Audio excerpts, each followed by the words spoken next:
الحمد لله رب العالمين أشهد أن لا إله إلا الله وحده لا شريك له ولي الصالحين وأشهد أن سيدنا ونبينا محمدا عبده ورسوله الصادق الأمين اللهم صل وسلم وبارك على سيدنا محمد وعلى آله وصحبه ومن تبعهم بإحسان إلى يوم الدين.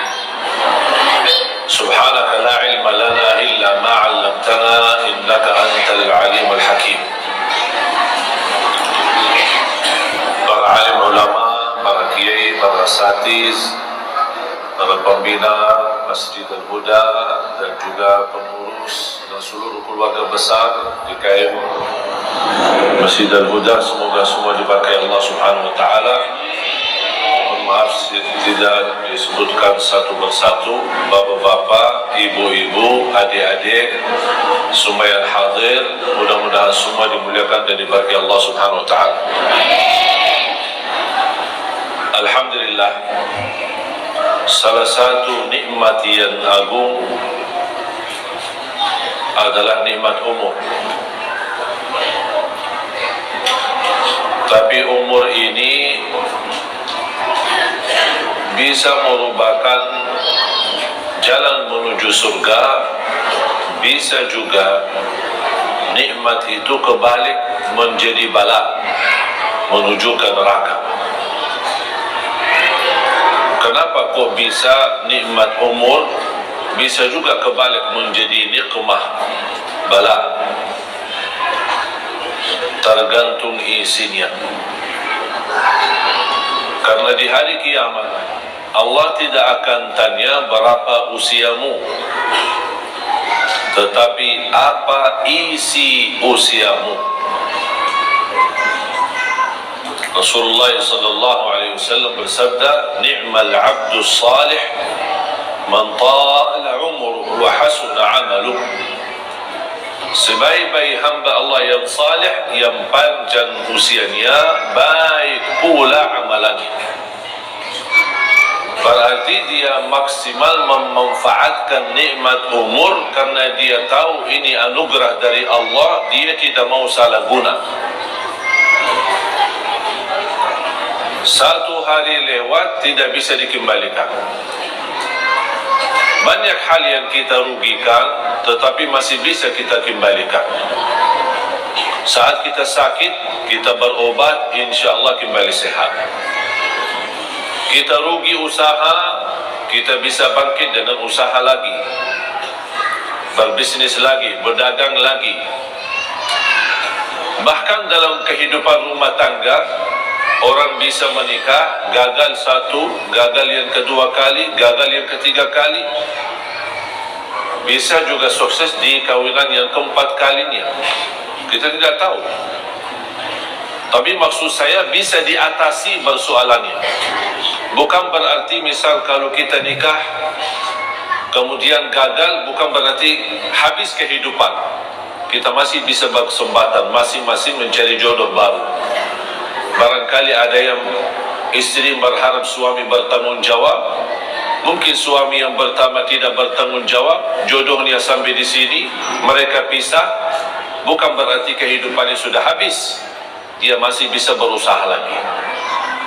Intinya, apapun yang kita rugikan, bisa kita usaha untuk dikembalikan menjadi lebih baik.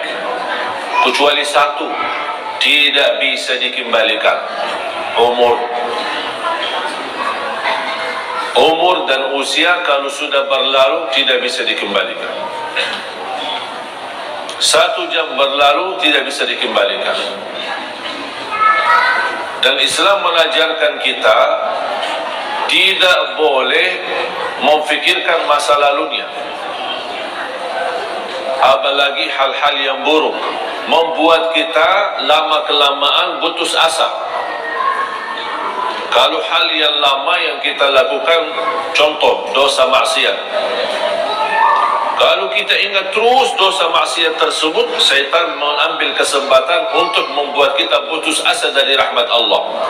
Kita sudah niat taubat, tapi syaitan membuat kita ingat, apaan aku mau taubat enak-enak, sudah berlaku macam-macam. Gitu datang setan. Membuat kita, ya betul, saya malu sama Allah. Taubat, dosa lagi. Taubat, dosa lagi. Taubat, dosa lagi. Sambil datang setan, ngapain kok taubat-taubat dah jelas? Membuat kita putus asa. Padahal Allah sudah menjaminkan diampuni dosa selama kita selalu bertaubat. Allah tidak bosan mengampuni dosa selama kita tidak bosan bertaubat. Seberapapun dosa kita pasti diampuni. Syaratnya taubat. Dosa lagi, ya taubat lagi. Dosa lagi, taubat lagi. Kalau syaitan berhasil menggoda kita untuk berlaku dosa, jangan membuat rahmat Allah tidak berhasil membuat kita taubat. Karena rahmat Allah sangat luas. Sampai Allah berfirman di hadis yang qudsi, "Ya ibn Adam, law balagha dhunubuka 'anana as-sama' thumma laqitani thumma astaghfartani laghafartu laka 'ala ma kana minka wa la ubali." Anak Adam, kalau dosa-dosamu, ini satu orang, dosa-dosamu sampai ke lapisan langit, saking banyaknya, sampai ke lapisan langit, tetapi kamu selalu beristighfar, aku akan ampuni semuanya dan aku tidak peduli berapa banyaknya, kata Allah.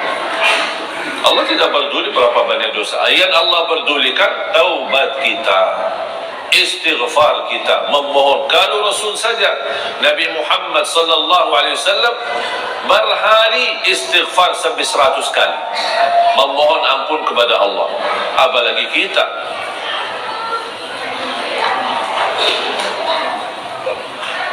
Hal-hal nikmat yang sudah berlalu, kita tidak boleh kita lupakan. Pasti kita ingat. Bahkan kalau kita hitungkan dalam usia kita, mana yang lebih banyak kita hadapi, nikmat atau bala? Pasti lebih banyak nikmat. Tapi kenapa yang difokuskan hanya bala? Sampai kita merasa aku tidak dapat apa-apa.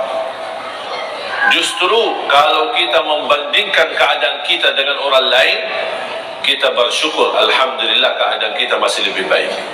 Biarpun kita menghadapi berbagai macam ujian. Apalagi bala dan musibah kematian keluarga. Wajar kalau kita manusia sedih atas wafatnya orang tua, atas wafatnya kakek nenek kita, atas wafatnya suami kita, atas wafatnya istri kita, anak kita. Wajar kita sedih. Yang manusia punya perasaan. Tapi yang tidak wajar berlebihan sampai terbawa kepikiran. Sudah 40 hari, sudah 100 hari, sudah berbulan-bulan, sudah bertahun-tahun orang yang sudah meninggal dunia, tapi orang ini masih sedih. Itu yang tidak diizinkan oleh agama. Karena kesedihan ini membuat terganggu hubungan kita sama Allah. Islam mengizinkan kita boleh sedih, tapi ada batas kesedihan. Selepas itu beraktivitas kembali. Kita semua bakal mati. Semua kita akan mati. Yang berguna bukan kesedihan kita terhadap orang yang kita sayangi yang sudah wafat, tetapi doa kita yang berguna. Doakan. Doakan. Saya pernah diundang acara takziah, tahlilan. Kemudian ada sambutan sebelum masuk ke acara inti. Ada sambutan A, sambutan B, ini termasuk acara yang paling cepat. Sambutannya cuma sebentar dan satu orang. Baik, yang lain acara sambutannya panjang lebar. Sampai mungkin satu kampung sambutan, baru saya ceramah.